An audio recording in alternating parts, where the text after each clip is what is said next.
Hello everyone. तो आज के हम लोग इस वीडियो में करने वाले हैं रासायनिक बलगतिकी केमिकल काइनेटिक चैप्टर का टॉप 20 वीवीआई ऑब्जेक्टिव क्वेश्चन को। तो वीडियो में बने रहिए, क्वेश्चन को शुरू करते हैं। तो ये रहा हमारा पहला क्वेश्चन है प्रथम कोटि के लिए दर स्थिरांक के निर्भर करता है। ऑप्शन नंबर ए है ताप पर, ऑप्शन नंबर बी है अभिक्रिया के प्रारंभिक सांद्रता पर, ऑप्शन नंबर सी है समय पर और ऑप्शन नंबर डी है अभिक्रिया की सीमा पर। तो जो प्रथम कोटि के लिए जो दर स्थिरांक जो के है वो निर्भर करता है ताप पर। अब दूसरे क्वेश्चन की ओर चलते हैं। तो दूसरा क्वेश्चन है हमारा किसी अभिक्रिया का वेग के ए स्क्वायर बी है तो इस अभिक्रिया की कोटि होगी। तो ऑप्शन देखते हैं। ऑप्शन नंबर ए में है 0, बी में है 1, सी में है 2 और डी में है 3। तो इसका जो सही ऑप्शन होगा वो होगा 3। तो देखिए अभिक्रिया का वेग जो है, इसका अभिक्रिया का वेग दिया हुआ हो और अभिक्रिया का कोटि निकालना हो तो जो इसमें अभिकारक होते हैं जैसे ए स्क्वायर है और बी है, तो इसके ऊपर जितने पावर होते हैं वो पावर को हम जोड़ देते हैं। तो ए पर 2 है अब प्लस बी पर पावर कितने हैं 1, तो ये टोटल कितने हो जाएंगे हमारा 3 हो जाएंगे। अर्थात इसमें अभिक्रिया की कोटि 3 है। अगर वेग स्क्वायर दिया रहे तो उसके अभिकारक का जो पावर होता है उसको हम लोग जोड़ देंगे तो अभिक्रिया की कोटि निकल जाएगी। अब चलिए अब नेक्स्ट क्वेश्चन की ओर चलते हैं। तीसरा क्वेश्चन, तो हमारा तीसरा क्वेश्चन है प्रथम क्रम के प्रतिक्रिया के लिए वेग स्थिरांक की इकाई क्या होती है। तो प्रथम कोटि के अभिक्रिया के लिए वेग स्थिरांक की इकाई देखनी है।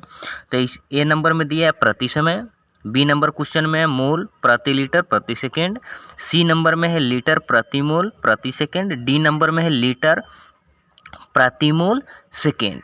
तो इसका जो सही ऑप्शन है वो है हमारा ऑप्शन नंबर ए प्रति समय। तो प्रथम कोटि के अभिक्रिया के लिए जो वेग स्थिरांक की इकाई होती है वो होती है प्रति सेकेंड। अब चलिए चौथा नंबर क्वेश्चन की ओर। तो चौथा नंबर क्वेश्चन है हमारा प्रथम कोटि अभिक्रिया के लिए T1/2 का मान होता है। T1/2 जिसको हम लोग अर्ध आयु कहते हैं। तो प्रथम कोटि अभिक्रिया के लिए अर्ध आयु का मान कितना होता है उसको देखने वाले हैं। तो ऑप्शन नंबर ए में है 0.6 बट्टा के, ऑप्शन नंबर बी में है 0.693 बट्टा के, ऑप्शन नंबर सी में है 0.683 बट्टा के, ऑप्शन नंबर डी में है 0.10 बट्टा के। तो इसका जो सही ऑप्शन है वो है ऑप्शन नंबर बी 0.693 बट्टा के। तो प्रथम कोटि के अभिक्रिया के लिए जो अर्धायु का मान होता है वो होता है 0.693 बट्टा के। अब अगले क्वेश्चन पे आते हैं। तो अगला क्वेश्चन है किसी वस्तु के प्रतिक्रिया करने का दर निर्भर करता है। ऑप्शन ए में है परमाणु भार पर, ऑप्शन बी में है समतुल्य भार पर, ऑप्शन सी है अनुभार पर और ऑप्शन डी है सक्रिय भार पर। तो किसी वस्तु के प्रक्रिया करने का जो दर है वो निर्भर करता है सक्रिय भार पर। तो ऑप्शन नंबर डी हमारा राइट आंसर हो जाएगा। अब चलिए अब अगले नंबर क्वेश्चन पर चलते हैं। क्वेश्चन नंबर 6 है शून्य कोटि अभिक्रिया के लिए ऑप्शन नंबर ए में T1/2 समानुपाती ए, बी में है T1/2 समानुपाती 1/a, सी में है T1/2 समानुपाती ए स्क्वायर, डी में है T1/2 समानुपाती 1/a स्क्वायर।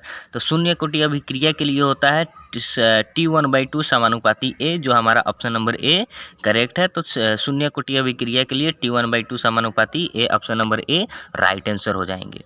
अब आते हैं अगले क्वेश्चन पे। तो अगला क्वेश्चन है उत्प्रेरक एक वस्तु है जो ऑप्शन ए में उत्पाद के साम्य अवस्था सांद्रण को बढ़ा देता है, ऑप्शन नंबर बी प्रतिक्रिया के साम्य अवस्था स्थिरांक को परिवर्तित कर देता है, ऑप्शन नंबर सी में है साम्य अवस्था प्राप्त करने के समय को कम कर देता है, ऑप्शन नंबर डी में प्रतिक्रिया में ऊर्जा प्रदान करता है। तो उत्प्रेरक एक वस्तु है जो साम्य अवस्था प्राप्त करने को समय को कम करता है, मतलब कि अभिक्रिया के दर को बढ़ा देता है जिससे समय कम हो जाता है। तो क्वेश्चन नंबर 7 का जो राइट आंसर होगा वो ऑप्शन नंबर सी होगा, साम्य अवस्था प्राप्त करने के समय को कम कर देता है। अब ऑप्शन नंबर डी में आते हैं। ऑप्शन नंबर डी में अभिक्रिया के वेग पर ताप के प्रभाव को दर्शाता है किरचॉफ समीकरण, बी में है आर्हेनियस समीकरण, सी में है गिब्स हेल्महोल्ट्ज समीकरण, डी में है क्लाउसियस कैलिपर्न समीकरण। तो जो अभिक्रिया के वेग पर जो ताप के प्रभाव को दर्शाता है वो है आर्हेनियस समीकरण ऑप्शन नंबर बी। यहाँ पे देख सकते हैं आर्हेनियस समीकरण के बराबर ए ई के power minus E A by R T को हम लोग आर्हेनियस समीकरण कहते हैं। अब अगले क्वेश्चन पे आते हैं। अगला क्वेश्चन है अभिक्रिया के गति की इकाई है। अभिक्रिया की गति की इकाई है सांद्रण प्रति समय। बी में है प्रति सांद्रण समय, सी में है सांद्रता समय, डी में है प्रति सांद्रण प्रति समय। तो अभिक्रिया की गति का जो इकाई है वो होता है सांद्रता प्रति समय। ऑप्शन नंबर ए हमारा राइट आंसर होगा। अब क्वेश्चन नंबर 10 पे आते हैं। क्वेश्चन नंबर 10 है द्वितीय कोटि अभिक्रिया के लिए विशिष्ट अभिक्रिया वेग की इकाई है।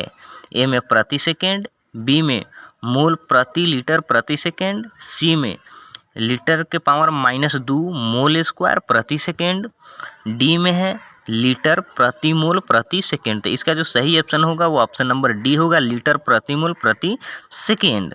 अब चलिए क्वेश्चन नंबर 11 पे आते हैं। तो क्वेश्चन नंबर हमारा 11 है क्षारीय माध्यम में एस्टर का जल अपघटन है। तो ऑप्शन नंबर ए में प्रथम कोटि अभिक्रिया जिसकी आणविकता 1 है। ऑप्शन नंबर 2 है द्वितीय कोटि अभिक्रिया जिसकी आणविकता 2 है। ऑप्शन नंबर सी है प्रथम कोटि अभिक्रिया जिसकी आणविकता 3 है। ऑप्शन नंबर डी है द्वितीय कोटि अभिक्रिया जिसकी आणविकता 0 है। तो इसका सही ऑप्शन होगा ऑप्शन नंबर बी द्वितीय कोटि अभिक्रिया जिसकी आणविकता 2 है। तो क्षारीय माध्यम में जो एस्टर का जल अपघटन होता है तो वह द्वितीय कोटि की अभिक्रिया होती है जिसकी आणविकता 2 होती है। अब क्वेश्चन नंबर 12 पे आते हैं। तो क्वेश्चन नंबर 12 है अभिकारकों की सांद्रता में वृद्धि करने पर किस में परिवर्तन होगा। अगर अभिकारकों की सांद्रता में वृद्धि करते हैं तो उसमें किस चीज़ में परिवर्तन होगा। ए में डेल्टा एच में, बी में टक्कर आवृत्ति में, सी में संक्रियन ऊर्जा, डी में इनमें से कोई नहीं। तो इसका जो सही ऑप्शन है वो है ऑप्शन नंबर बी टक्कर आवृत्ति में। जब अभिकारकों की सांद्रता में वृद्धि करेंगे तो उसमें टक्करों की आवृत्ति क्या हो जाएगी, बढ़ जाएगी, उसमें परिवर्तन हो जाएगा। अब ऑप्शन नंबर क्वेश्चन नंबर 13 में आते हैं। तो क्वेश्चन नंबर 13 है निम्नलिखित में से कौन प्रथम कोटि की अभिक्रिया के अर्ध जीवन काल को प्रभावित नहीं करता है। तो प्रथम कोटि की अभिक्रिया में कौन सा है जो उसके अर्ध जीवन काल को प्रभावित नहीं करता है। तो एक में है प्रारंभिक सांद्रता, बी में है उत्प्रेरक, सी में है तापक्रम और डी में है दाब। तो प्रथम कोटि की अभिक्रिया के जो अर्ध जीवन काल होता है उसमें प्रारंभिक सांद्रता प्रभावित नहीं करता है। तो ऑप्शन नंबर ए हमारा राइट आंसर हो जाएगा। तो क्वेश्चन नंबर 13 का ऑप्शन नंबर ए प्रारंभिक सांद्रता। अब क्वेश्चन नंबर 14 पे आते हैं। तो क्वेश्चन नंबर 14 है आर्हेनियस परिकल्पना के अनुसार अभिक्रिया का वेग बढ़ता है। ए में तापक्रम बढ़ाने से, बी में तापक्रम घटाने से, सी में दाब के बढ़ाने से, डी में दाब के घटाने से। तो जब आर्हेनियस परिकल्पना के अनुसार से जब अभिक्रिया का वेग बढ़ाना है तो उसके तापक्रम को बढ़ाना होगा। तो अर्थात 14 का ऑप्शन नंबर ए सही होगा, तापक्रम बढ़ाने से। अब क्वेश्चन नंबर 15 में आते हैं। क्वेश्चन नंबर 15 में तापक्रम बढ़ाने से अभिक्रिया की गति बढ़ती है क्योंकि अभिक्रिया अणुओं के टक्कर की संख्या बढ़ती है, अभिकारक अणुओं के टक्कर की संख्या बढ़ती है। ऑप्शन नंबर बी में मीन फ्री पाथ घटता है। ऑप्शन नंबर सी में अधिक ऊर्जा वाले टक्कर का संख्या बढ़ता है। ऑप्शन नंबर सी में अधिक ऊर्जा वाले टक्कर का संख्या घटता है। तो जब तापक्रम बढ़ाने से अभिक्रिया गति बढ़ती है क्योंकि उसमें क्या होता है, तो अधिक ऊर्जा वाले टक्कर का संख्या बढ़ जाता है। तो 15 का option number C right answer होगा। अब चलिए क्वेश्चन नंबर 16 पे आते हैं। तो क्वेश्चन नंबर जो 16 है यह है यदि किसी रासायनिक अभिक्रिया के संक्रियन ऊर्जा का मान बहुत ज़्यादा है तो सामान्यतः अभिक्रिया बहुत तेज़ी होगी, बी में सामान्य होगी, सी में बहुत धीमी होगी और डी में कोई नहीं है। तो यहाँ पे पूछा जा रहा है जो संक्रियन ऊर्जा है, जो एक्टिवेशन एनर्जी है, वह एक्टिवेशन एनर्जी का जो मान है वह बहुत ज़्यादा है। तो जब एक्टिवेशन एनर्जी का मान जब बहुत ज़्यादा है तो वह जो अभिक्रिया है सामान्यतः बहुत धीमी गति से होगी। एक्टिवेशन एनर्जी का मान जितना कम रहेगा उसमें अभिक्रिया उतना ही तेज़ी से होगा। अगर असंक्रियन ऊर्जा का मान ज़्यादा है तो अभिक्रिया धीमी होगी। तो इसका option number C right answer होगा, बहुत धीमी होगी। तो क्वेश्चन नंबर 17 पे आते हैं। तो क्वेश्चन नंबर 17 है एक प्रथम कोटि की अभिक्रिया 30 मिनट में 50% पूर्ण होती है तो अभिक्रिया का वेग स्थिरांक है। तो 30 मिनट का समय लेता है और प्रारंभिक सांद्रता के 50% वो अभिक्रिया पूर्ण कर लेता है। तो वेग का स्थिरांक क्या होगा। तो ऑप्शन देखते हैं। ऑप्शन नंबर ए में है 7.6 × 10⁻⁴ प्रति मिनट। ऑप्शन नंबर बी में 2.3 × 10⁻⁴ प्रति मिनट। ऑप्शन नंबर सी में 6.9 प्रति मिनट। ऑप्शन नंबर डी में है 2.3 × 10⁻² प्रति मिनट। तो इसका जो सही ऑप्शन होगा वो होगा ऑप्शन नंबर डी 2.3 × 10⁻² प्रति मिनट। मिनट। अब ये कैसे आया, चलिए इस क्वेश्चन का थोड़ा सोल्यूशन देख लेते हैं। तो यहाँ पे इसमें समय दिया है t बराबर 30 मिनट दिया है और इसका हम लोग प्रारंभिक सांद्रता मान लेते हैं कि t बराबर 0 हो, तो जब समय नहीं शुरू हुआ हो, अगर t बराबर 0 हो तो अभिकारक का सांद्रता R0 जो 100% होगा। अगर t बराबर 0 हो, t बराबर 30 मिनट है तो R बराबर 50% अभिक्रिया पूर्ण हो गया है।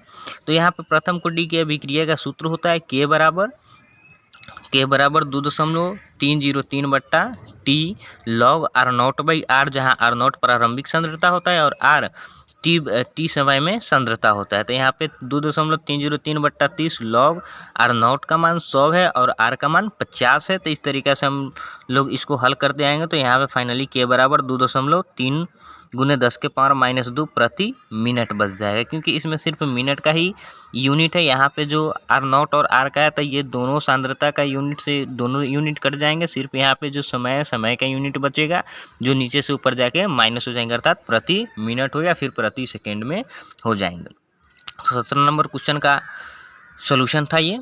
अब चलिए क्वेश्चन नंबर 18 पे आते हैं। तो क्वेश्चन नंबर 18, एक प्रथम कोटि की अभिक्रिया 100 सेकेंड में आधी मतलब कि 50% पूर्ण होती है, तो अभिक्रिया के 99% पूर्ण होने में लगा समय होगा।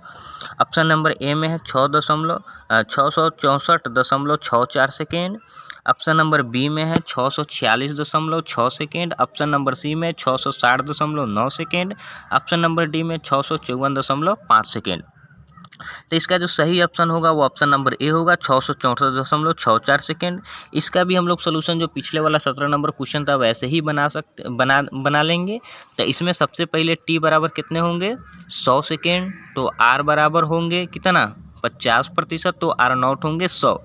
इस तरीक़े से करके पहले K का मान निकाल लेंगे। फिर K का मान निकाल लेने के बाद जो पहले वाला मान होगा फिर उसमें हम लोग K का मान रख के R बराबर 99% और R बराबर 100% रख के फिर से हम लोग T का मान निकालेंगे। तो पहले इसमें K का मान निकाल लेंगे, उसके बाद में हम लोग T का मान निकालेंगे। पिछले वाले ही जो क्वेश्चन बनाए थे उसका जो सूत्र है उसी पे हम लोग इसको भी हल कर सकते हैं। तो क्वेश्चन नंबर 18 का जो ऑप्शन होगा वो ऑप्शन नंबर ए होगा, 664.64 सेकेंड। अब क्वेश्चन नंबर 19 पे आते हैं। तो क्वेश्चन नंबर 19 से हमारा अभिक्रिया के किस क्रम के लिए अर्ध जीवन काल उसके प्रारंभिक सांद्रता से स्वतंत्र रहता है।